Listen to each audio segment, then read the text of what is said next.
Magandang buhay mga idol, panibagong umaga, panibagong ulam ideas na naman po ang aking isi-share for today's video. Tara, samahan nyo po ulit ako magluto. Bumili po pala ako dyan ng isang pirasong paa ng baboy at pinalinisan ko na rin kay kuya. Nagkakahalaga po yan ng 380 pesos. Bandang harap po pala yung pinili ko. Sabi kasi ng nanay ko, pag bibili daw ako ng paa ng baboy, bandang harap. Hindi ko naman natanong sa kanya kung bakit. Baka alam nyo mga idol, paki-comment naman. At pagdating ko agad sa bahay, ay hinugasan ko agad yung karne ng baboy. At para matanggal yung mga dumi-dumi. At pagkatapos kong hugasan, inilagay ko agad yan sa pangmalakasan kong kaldero. Isasanglaw ko po muna pala yan. Gamit ang luya, native na bawang at kaunting patis. Kalandi kahoy po ang ginamit ko para makatipid-tipid. At kapag lumabas na po yung mantika ng baboy, lalagyan na po natin ng 1 litrong tubig para palambutin. At dahil matagal itong palambutin, isinalang ko yung pangmalakasan kong kahoy. Mindset ba?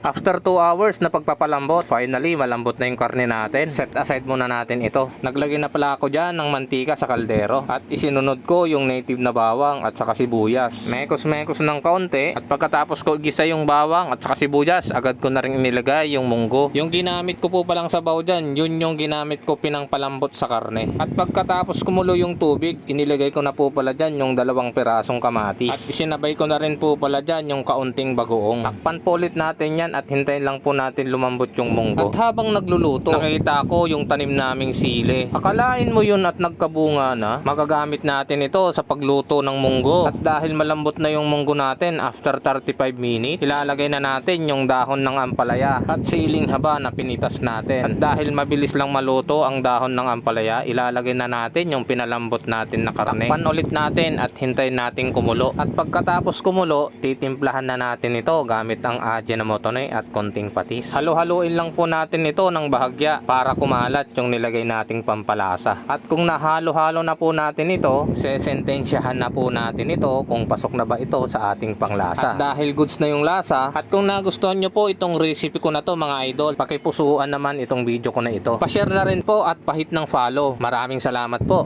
Hintay yung mga kakabsat!